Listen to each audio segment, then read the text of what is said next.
올해 2021년은 인류가 아주 중요한 분기점을 맞이한 해입니다. 비로소 올해를 기점으로 인류가 지구 절반 이상을 장악하며 이 행성의 진짜 지배자가 되었기 때문이죠. 지난 2020년 12월 네이처에는 한 편의 놀라운 결과가 발표되었습니다. 이 논문은 현재 지구를 차지하고 있는 생명체들의 총 질량과 인류가 만든 건축물, 도로, 쓰레기 등 인공물의 총 질량을 비교했죠. 지구에 살고 있는 모든 동식물, 박테리아, 세균 등 수분을 제외한 생명체들의 전체 건조 질량은 약 1조 톤에 달합니다.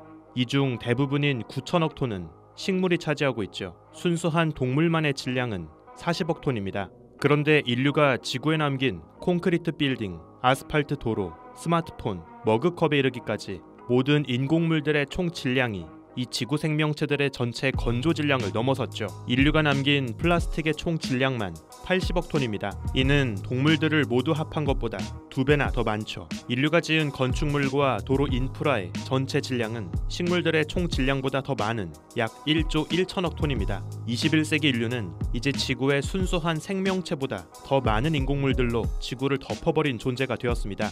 행성의 과반 이상을 장악한 것이죠. 특히 최근 100년 사이에 이 증가폭은 가장 가파릅니다. 이러한 추세라면 2040년에 인공물들의 총 질량이 지금의 3배를 넘게 되죠. 어쩌면 이제 인류는 나무와 풀로 덮여있던 지구를 콘크리트와 금속으로 덮인 하나의 거대한 둥근 우주선으로 만들어가는 과정에 있는 건 아닐까요? 이렇게 인류는 긍정적이든 부정적이든 빠른 속도로 지구를 정복해가고 있습니다. 그렇다면 인류보다 더 일찍 역사가 시작된 또 다른 문명이 있다면 이미 자신들의 행성을 넘어서 우리 은하계를 정복해 나가고 있지 않을까요? 만약 그런 존재가 있다면 이미 그들은 우리 지구와 태양계도 방문했어야 하지 않을까요? 하지만 지금까지 태양계에 직접 찾아오거나 우리에게 신호가 발견된 외계 문명은 단 한 곳도 없습니다. 100억 년에 가까운 아주 긴 우리 은하의 전체 역사를 생각해보면 충분히 우리 은하 곳곳에 우주급 외계 문명의 흔적이 있을 거라 생각해 볼 수 있죠. 하지만 이런 우리의 기대와 달리 우리 은하계는 너무나 조용합니다.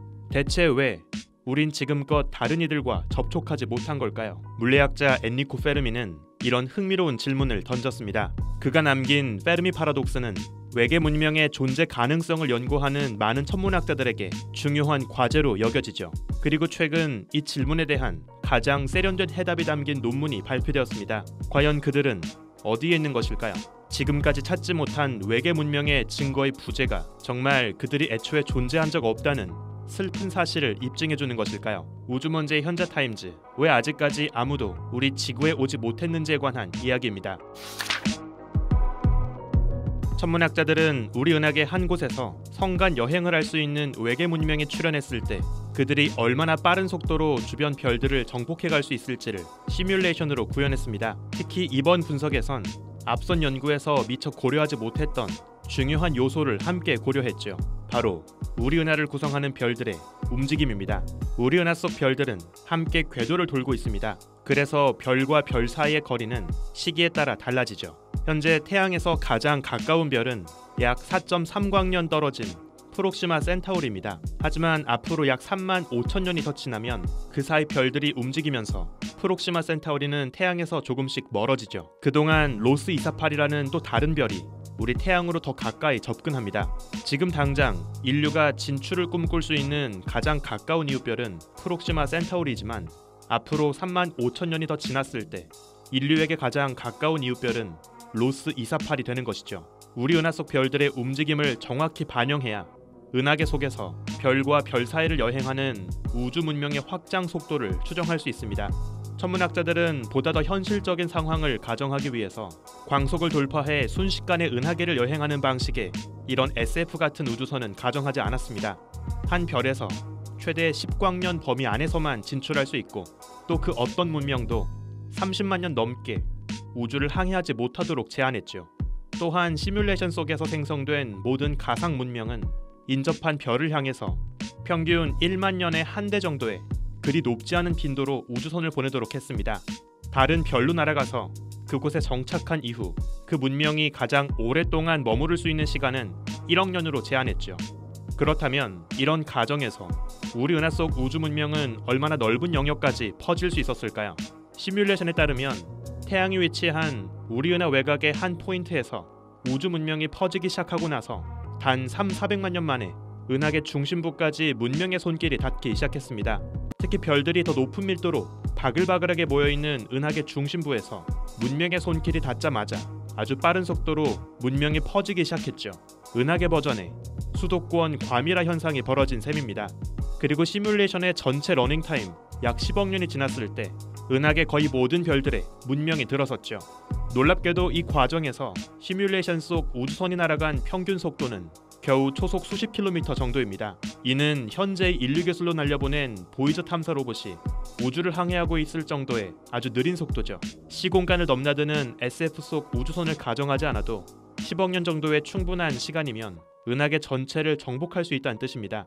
100억 년에 넘는 긴 역사를 갖고 있는 우리 은하에 정말 외계 문명이 하나라도 존재한다면 그들은 진작에 우리 은하 곳곳에 흔적을 남겼어야 할 겁니다. 따라서 지금껏 지구에 찾아온 손님이 아무도 없다는 것은 아직까진 우리 은하 안에서 우주를 자유롭게 항해하는 수준에 도달한 우주 문명은 탄생한 적이 한 번도 없다는 걸 의미할 수 있죠. 별들이 움직이지 않는다고 가정했을 때보다 별들의 실제 궤도 움직임을 반영했을 때 더 빠르게 우주 문명이 퍼져갑니다. 이는 마치 사람들이 집 안에만 갇혀있을 때보다 활발하게 움직일 때 사람과 사람 사이 바이러스의 전파가 더 빠르게 퍼지는 현상과 비슷합니다. 별들이 서로 가까워졌다가 멀어졌다가를 반복하면서 순수한 우주선 자체의 속도보다 더 빠르게 별과 별 사이를 이동할 수 있게 도와주는 것이죠. 하지만 이번 연구에서 한 가지 중요하게 지적하고 있는 부분이 있습니다. 바로 은하계 문명이 모든 별에 동시에 정착해서 존재하지 못한다는 점이죠. 이번 시뮬레이션에선 보다 현실적인 요소를 반영하기 위해서 하나의 별에 정착한 문명이 계속 사라지지 않고 그 별에 영원히 살고 있다고 가정하지 않았습니다. 일정한 문명의 수명이 끝나면 원래 살던 별에서 문명이 사라지도록 가정했죠. 원래 살던 별을 떠나 주변 별로 날아가 이주하고 정착하면서 새로운 고향에서 세월을 보내고 나면 원래 살던 첫 번째 고향별의 문명은 사라집니다. 이런 식의 개척이 계속되면 매 순간 하나의 별을 중심으로 인접한 별 몇 개 범위 안에서만 우주 문명이 동시에 존재하는 방식이 이어지죠. 이처럼 매 순간 한 묶음의 좁은 영역 안에서만 문명이 여러 곳에 존재할 수 있습니다. 그리고 이 좁은 거주 영역은 그 주변에 아무도 살지 않는 거대한 미개척지로 둘러싸여 있죠. 따라서 우리 지구가 만약 이런 거대한 미개척지에 속한 행성이라면 왜 이들이 존재하는데도 아직까지 우리가 그들과 만날 수 없었는지를 묻는 페르미의 질문에 대한 가장 세련된 답이 될 수 있습니다. 실제로는 세월이 흐르면 문명의 수준이 더 발전될 것이고 문명이 버틸 수 있는 수명도 길어질 겁니다. 동시에 우주선들이 날아가는 비행 속도도 더 빨라지겠죠. 하지만 이번 시뮬레이션에선 단순한 계산을 위해서 세월이 흘러도 우주선이 날아가는 속도가 일정하다는 가정을 하고 있습니다. 그래서 더더욱 보수적인 결과가 나왔을 가능성도 고려할 수 있죠. 과연 우리 은하 안엔 얼마나 많은 문명들이 함께 아둥바둥거리며 살아가고 있을까요? 어쩌면 우리 은하 속 다른 문명들도 이제서야 우리처럼 자신들의 행성 절반을 갓 장악해 나가고 있는 비슷비슷한 수준에 머물러 있는 건 아닐까요? 인류를 포함한 우리 은하 속 모든 문명들이 더 발전되고 함께 조우하기까진 앞으로 더 긴 시간이 필요할지 모릅니다. 오늘날의 우리는 푸르렀던 지구를 만끽하기엔 너무 늦은 시기에 태어났지만 함께 우주를 누비며 서로 다른 문명과 조우를 꿈꾸기엔 또 너무 이른 시기에 태어난 건 아닐까요? 어쩌면 우린 너무 늦게 태어났고 동시에 너무 일찍 태어난 존재일지 모릅니다. 우주먼지 현자타임즈, 오늘은 여기에서 마칩니다. 구독과 좋아요도 부탁드릴게요. 우주먼지 여러분, 감사합니다. 안녕.